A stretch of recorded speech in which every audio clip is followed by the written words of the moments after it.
How far would you be willing to go in order to fake a life that isn't yours? In today's world, this is a question worth asking, because let's face it, there's too many people out there renting a sports car for a day pretending that it's theirs. And God, if I see another guru on a tropical island claiming that they made it because they did a few stock trades, then I might just burst a testicle. It takes common sense to understand that these people are using credit cards. Yeah. This, of course, is all done in the hopes of trying to impress others. And while yes, it is pathetic, ridiculous even, it is done on a wide scale these days.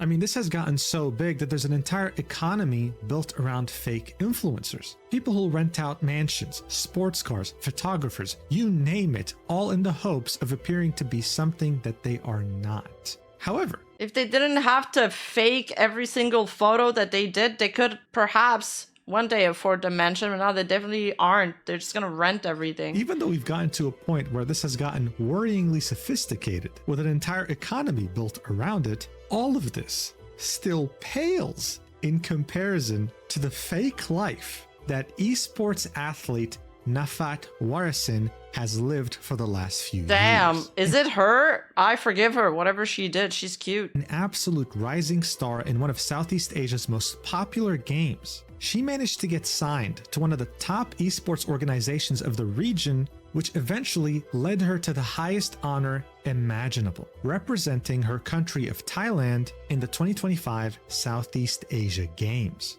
Now, yes, admittedly, throughout all this time, she definitely had some suspicious behavior. There were definitely some doubts in regards to her avoided nature, but her teammates attributed that to maybe her being awkward, to maybe being nervous. You see, no one on her top team throughout so many hours playing with her could have ever guessed that her entire esports career has been nothing but fake. And no one could have even begun to come to the conclusion that for all this time, she wasn't even the one playing. No. What's even worse here is that this Wait, how? If they played on LAN together, how? Okay, I have no idea where this video is going. I'm invested. Got exposed after she had gotten on the Thailand national team and during an extremely important game between Thailand and Vietnam, which would have led the team to the finals. Yes, she was actually caught red-handed live on stream during the semifinals of a competition that is the equivalent of the Olympics of Southeast Asia. Guys, I can't even begin to explain to you the secondhand embarrassment. I mean, this was so humiliating. Not just for her, though. Not just for her teammates, but for the entire country of Thailand. What? And if you thought this was bad, then wait till you hear who was the person that was playing remotely for her during her entire career. Her brother. We only recently got confirmation in the beginning of 2026, and it's one hell of a way to start the year. Look, when I saw this, I thought it was so ridiculous. We had to talk about it. So you already know the drill. Without further ado, let's do this. All right, so to fully grasp what's going on, we have to go all the way back to the year 2011 when Tencent would purchase Riot Games. This move was unprecedented and cost around $350 million. They were willing to make this bet because they understood how big the mobile market was becoming. Yeah. But more importantly, they were also understanding just how quickly the mobile market was becoming. Barely 2 years prior, Angry Birds had come out. And a year later, Candy Crush would come out, and these games would generate billions upon billions of dollars. Soon developers would stop looking at PC and console and just focus on mobile because it was a cash cow, an absolute money printing machine, and it changed gaming forever. By 2015, Tencent's leadership team truly wanted to work with Riot Games to make a mobile version of League of Legends. But no matter what Tencent did, no matter how many pitches they made, no matter how much— Oh my god, she's a Rift. What is the mobile version called? She's one of those? That's the game she's playing? Revenue they started talking about, Riot Games leadership wouldn't budge. They truly believed that the experience that PC offered could never be replicated on mobile. But Tencent wasn't simply going to take no for an answer. In fact, even before asking Riot Games for their permission, they were already developing a MOBA for mobile behind the scenes and released it on that same year in November 2015, exclusively for China. And that game would be none other than Honor of Kings. Okay. 10 years later. Honor of Kings is still the highest grossing mobile game of all What? time, beating Candy Crush, PUBG, Clash of Clans, you name it, making a whopping $18.6 billion. The game would prove to be so successful that Tencent would release a non-Chinese version for the rest of the world. It would be called... Wait, why do they have Garen and Graves here? Or Arena Braum. This is a Braum. of Valor, and it will be published by G Arena. Thank you, now, Gareth. this game wouldn't really find a lot of success in the West, but would instead find its success in Southeast Asia. It is the biggest mobile game in Thailand, for example, and so it continued to garner an obscene amount of money. Riot Games, on the other hand, would finally release Wild Rift. It's crazy because it looks exactly like Arenas of Valor. I don't know if Arena of Valor is available in America or if it's just an Asia thing. Version of League of Legends called League of Legends Wild Rift in 2020, 5 years after Honor of Kings had released exclusively in China. In 5 years, they made $1 billion in gross revenue and aren't even in the top 50 highest grossing mobile games of all time. So if you ever needed proof that the people running Riot Games have maybe like barely 2 brain cells, this is it. And the reason why I told you all this is because this incident involves Arena of Valor. You see, esports tournaments in Southeast Asia always have a form of mobile games, whether it be PUBG or Arena of Valor, and they're taken very seriously. This is where the Southeast Asian Games come in. It's seen as this region's Olympics, and it happens once every 2 years. Okay. It features a wide array of different sports, and of course, one of these categories involves esports, more specifically, Arena of course. Valor. Now look, as I mentioned in the intro already, when it comes to Arena of Valor, Tokyo Girl was a rising star. So much so that Talon Esports, a recognizable name in the Southeast Asian scene, decided to sign her on their team. And I mean, by this point, one could argue she made it, right? What better indicator of success do you need in esports than getting signed on to a team? But to Tokyo Girl, this was still the beginning of her journey, because with that same team, she would go on to compete in the Thailand Women's National Qualifier for Arena of Valor. And guess what? But how did it get this far though? They do, these people, when they get on team, usually they have boot camps where they play together in houses, like gaming houses, and there's communications if it's a team game. So the person that's playing for her remotely, they wouldn't have access to those comms. Like, yeah, and they have scrims. The role here would be substitute, but she was so damn good that by the end, not only did they win the entire national qualifier, but she went from substitute to carry, one of the most important roles in the game. And yes, by the way, they won, which meant that they qualified to represent their country of Thailand in the Southeast Asia Games. That's what the qualifier was for. Team Talon was going to have the incredible honor of representing their country, and Tokyo Girl was right there as the team's carry. Not only that though, she was seen as the rising star of the women's Arena Valor esports scene and was being given nicknames like Beautiful Girl or whatever because she was both beautiful and incredibly skilled at the game.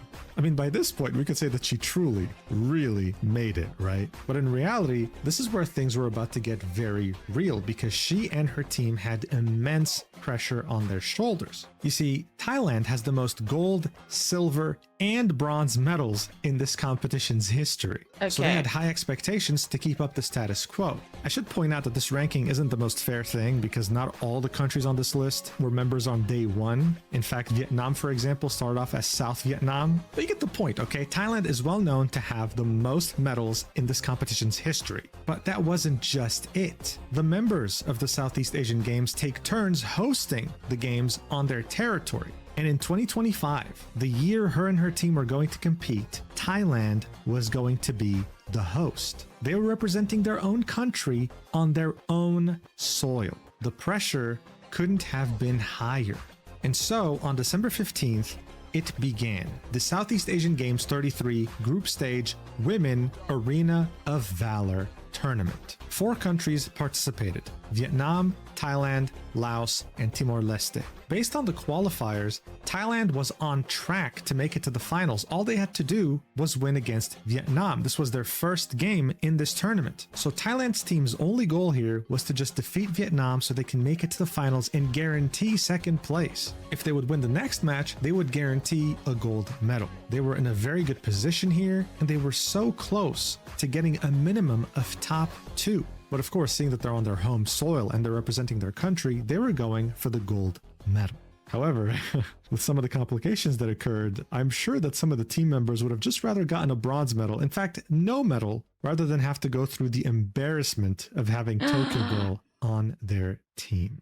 Alright, so here's the deal. Tokyo Girl's suspicious behavior would begin even before the game started. You see, as part of the tournament, they're all given a game phone. They can't use their own phone to compete, obviously. When Tokyo Girl would receive her phone, she'd ask, "Can I take the phone with me so I can set it up with my own settings?" She was told, "Of course not, that's against the rules." But that would only be the beginning of her suspicious activity. She'd be acting weird even on the live stream, trying to hide her phone from the camera in front of her, making it seem like there's something on there that would get her in trouble somehow. And then eventually, live on stream, the Thai coach would catch something weird happening on her screen, and this is when the game would be paused. People initially were confused as to why the pause was happening. Some of her teammates had no idea what was going on, but the stream kept running, and she was being confronted by staff. They noticed that the movements she was making on her phone weren't matching the in-game movements. And what's worse is that the game would continue after this, and her performance would become severely worse.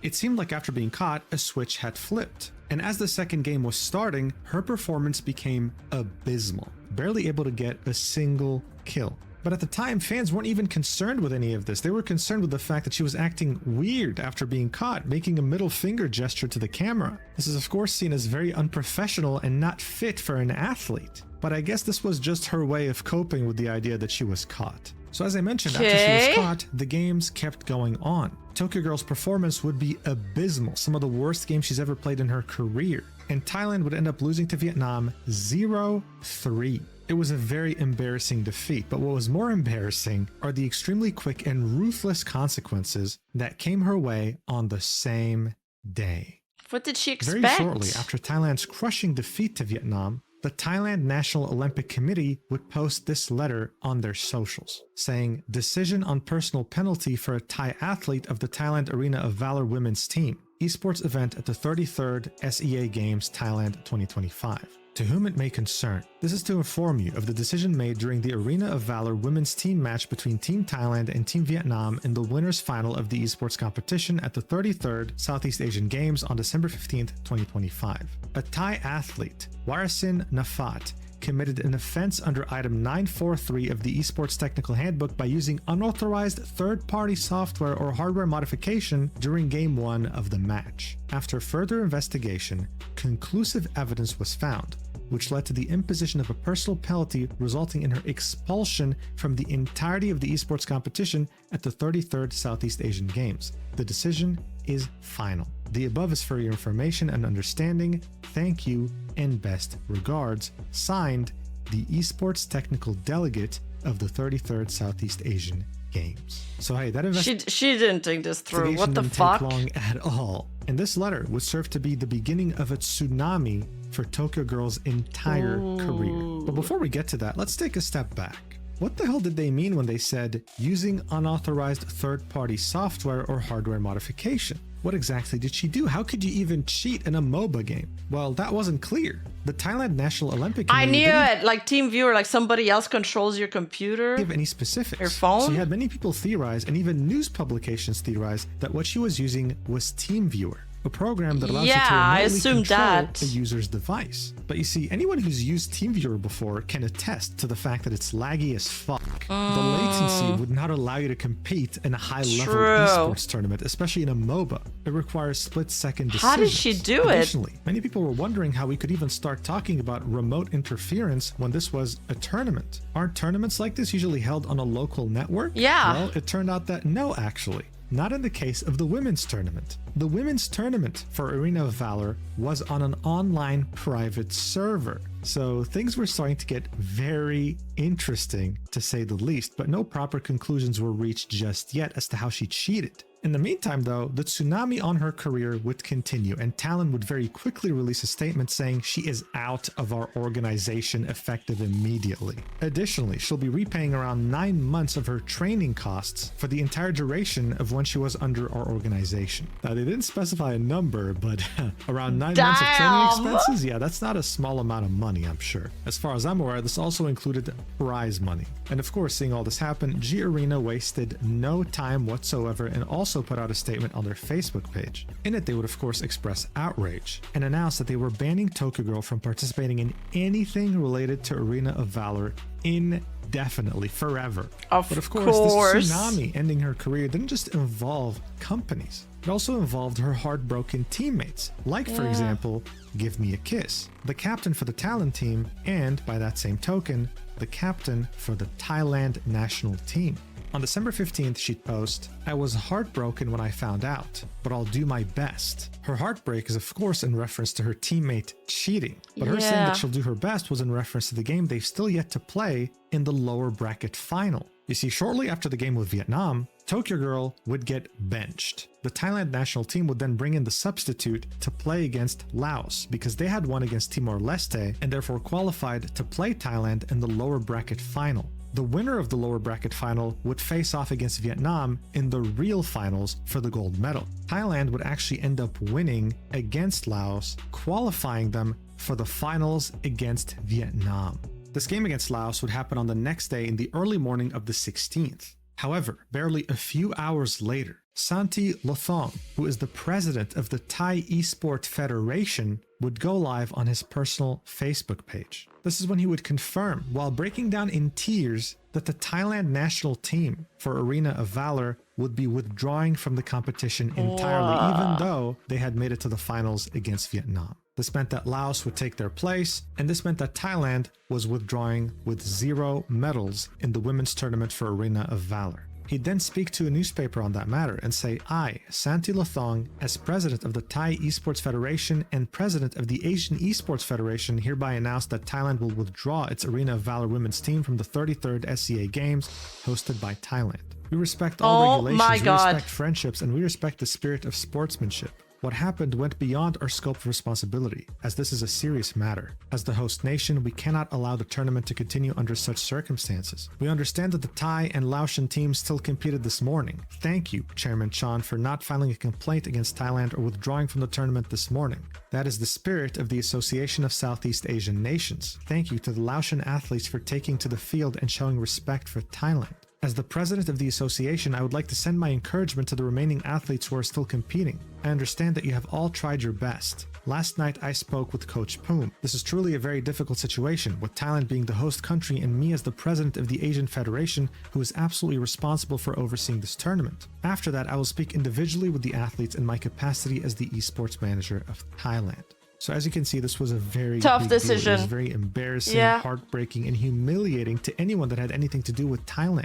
After the announcement of them officially withdrawing from the competition, Give Me a Kiss would post another Facebook post that was met with a ton of support, saying, "I'm speechless with sadness. We've all worked so hard for this, towards our shared dream and goal. Last night, we continued practicing with the remaining lineup until very late. My heart is completely shattered. Finally, I want to apologize to everyone." You see, this wasn't just about the teammates of Tokyo Girl or the organizers. This stretched way beyond to any Thai athlete. In parallel, for example, the men's division of Arena of Valor had won 2nd place, but now even that was being put into question. Did they cheat? Did they do this legit? They had essentially faced additional scrutiny just because of that incident and made it seem like they faked their win. All Thai athletes were beginning to suffer from this. So seeing that this incident had escaped containment like radiation had escaped Chernobyl, and the consequences were spreading shockwaves across the entirety of Thailand as a country and its integrity and its pride, what did Tokyo Girl have to say about it? Did she apologize? Did she make amends? Did she try to make it right? Nope.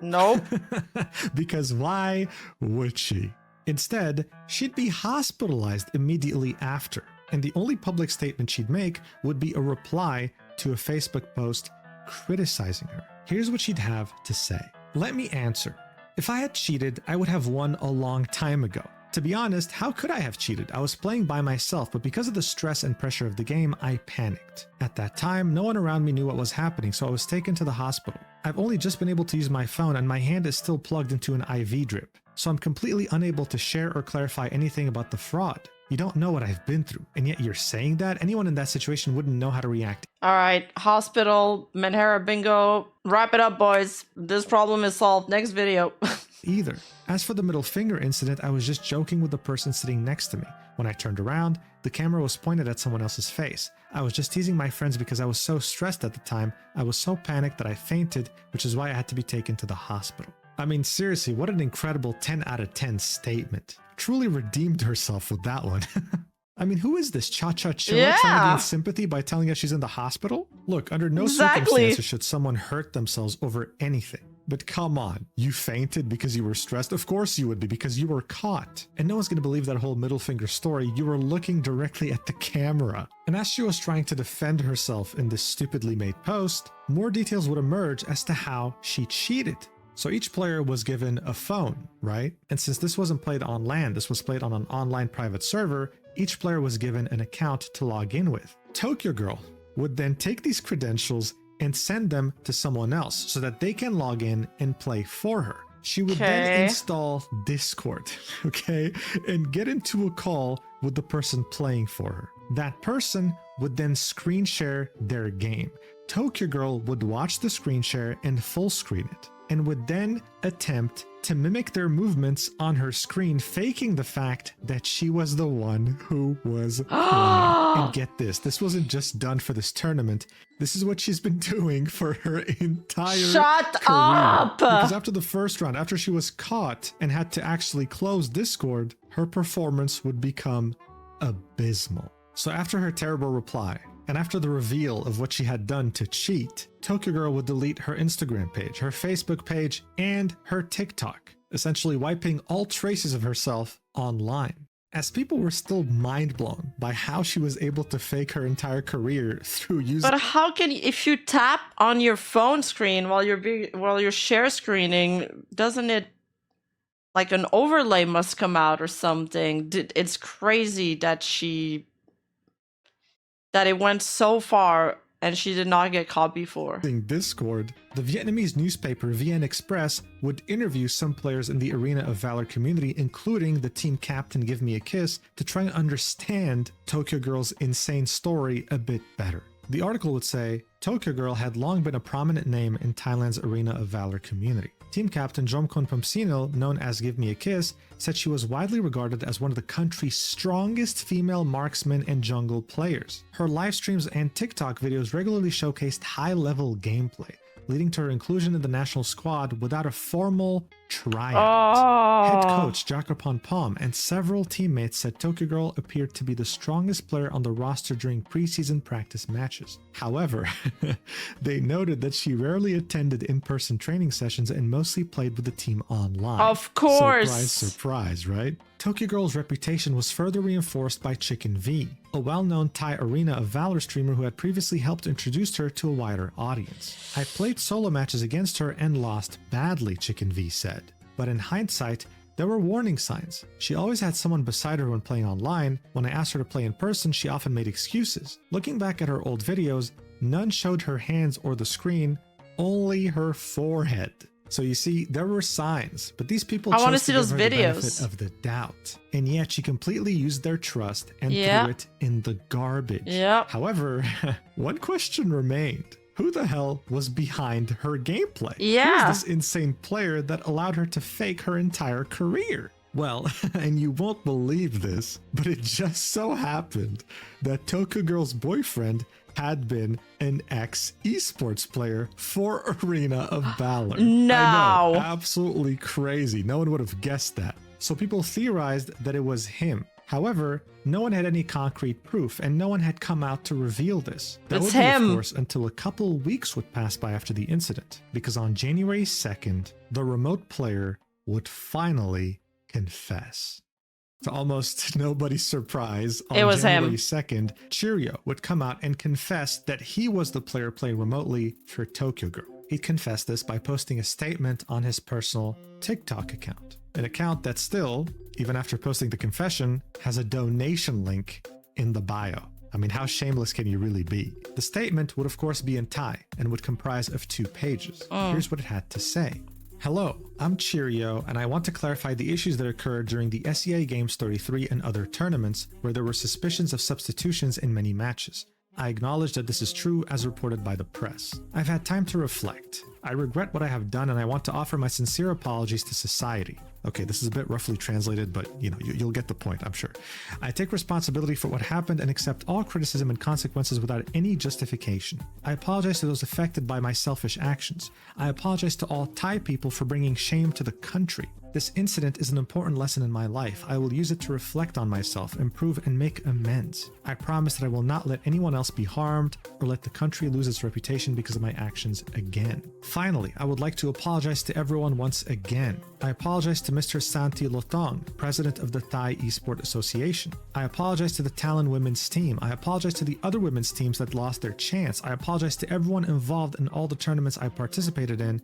And I apologize to everyone who was disappointed with the results. Jesus. I decided to speak out late because the public outcry was so strong and so rapid that I wasn't prepared and didn't know how to respond. I apologize to everyone. I'm currently in a place where I'm not ready to live stream.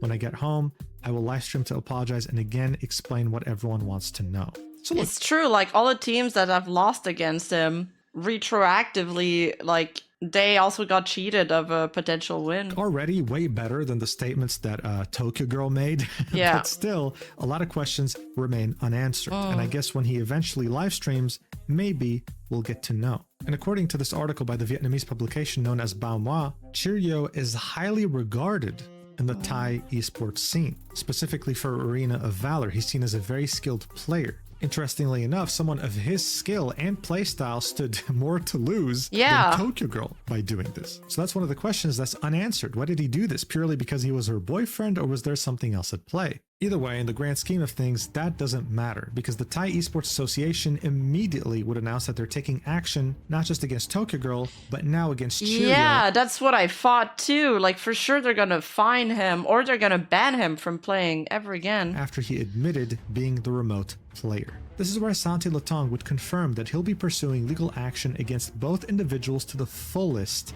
extent, God. saying that Cheerio's admission will expedite the investigation process by allowing communication companies to check the IP addresses of the offenders for evidence, with authorities affirming that legal proceedings will continue until fully resolved. And by the way, just as an update, yes, They they've done confirmed fucked up. that the IP address was different. So it doesn't take a genius to understand that this couple will be facing a lot of headaches in 2026, and the year has barely just started. But speaking of headaches, the ones who actually have to suffer through them for a long time now will be anyone, more specifically any woman looking to compete Yeah. for Thailand, or you know what, in esports in general. This is well explained by Frozen Kiss, one of the biggest Thai female content creators who also used to be an esports athlete. She'd make this post on Facebook saying, "I'm speechless with disappointment. Why would someone cheat to make the national team? Even in smaller tournaments, it's unacceptable. Other women's teams that are serious, dedicated to training and competing have been developing for so long. This Southeast Asia Games was watched by many, and there was a growing desire to see a proper women's tournament established, and then it all fell apart. The problem of substitutions never goes away no matter how many years pass. Honestly, I'm so ashamed that a player we used to compete with is accused of cheating at a national level. How will people view Thai female players now? Why would someone dare to ruin our country's reputation and the dedication of others? It feels so unfair. I feel so sorry for the other teams that worked so hard but lost like this. It's such a waste of opportunity." This is sad. I mean, female women that are gamers are always accused of cheating anyway. Nobody ever believes them. And, you know, women's esports are basically a joke. So this is not gonna help the reputation at all. And it sucks because there's some hard-working women out there. There's some very talented women out there. And there's a place for them. But people like this, they drag their reputation in the gutter. This really sucks. So as I mentioned before, this wasn't just about this team in particular, or Tokyo Girl in particular. This was about all Thai athletes. And I mean, think of how demotivating it is to be a team that had lost to Talon in the national qualifiers. Like, you lost out on the opportunity of representing your country because someone on the enemy team had their boyfriend playing for them. That's crazy. It's so unfortunate. And based on Frozen Kiss's post, she said the problem of substitutions never goes away no matter how many years pass. What does that This means mean? that this isn't the first time that a female athlete faked her entire career in esports. It's Oh. just that no one managed to fake it until they had reached the national team. It's only normal to be furious if you're Thai, and I mean, it's only normal to be furious if you're a woman in general, honestly. I hope that the country's Yeah. reputation can recover, Yeah. and I hope that better measures are taken to make sure that everyone's playing fair in the future. This was an Make them play in front of you. You know, it's like that Twitter post where apparently some Japanese companies are like hiring animators and artists and they're making them draw right in front of them. Like, that's what you gotta do. Make them play right in front of you. absolutely crazy incident, and I hope that this is the last time we hear of it. And for you watching, yes, you take this as a lesson. You can fake being something that you're not. Hell, you can probably do it for a long time, but eventually it'll catch up to you one way or another. The best you can do for yourself is to live a life full of authenticity while also making sure that you have no regrets. Don't take out a $50,000 loan to show off to people that don't matter on Instagram. And definitely don't somehow convince your boyfriend to play for you on a pro level. I mean, what the fuck? Anyway, thank you so much for watching until the end. I really appreciate it. And don't forget to use the code Mujin on Gamersubs for 10% off. You can do this on any of their tubs, and soon they'll be releasing their own version of Creatine. Oh yeah, this one.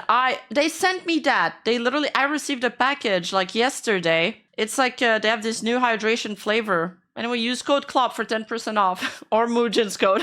I'm sorry, Mujin. Bro, this packaging looks insane. I'll see you in the next video. I opened this and I was like, what the fuck? I never ordered sex toys. And I was like, oh, thank God, it's only the gamer sub stuff. I was like, what the fuck? It should be soon, because I'm going to have a big sponsor announcement in that one. Stay tuned. I love you so much, and please take care. Mwah. I was like, they look a little sus. They look a little sus. Hey man, I would love to play for Thailand. Let me know when.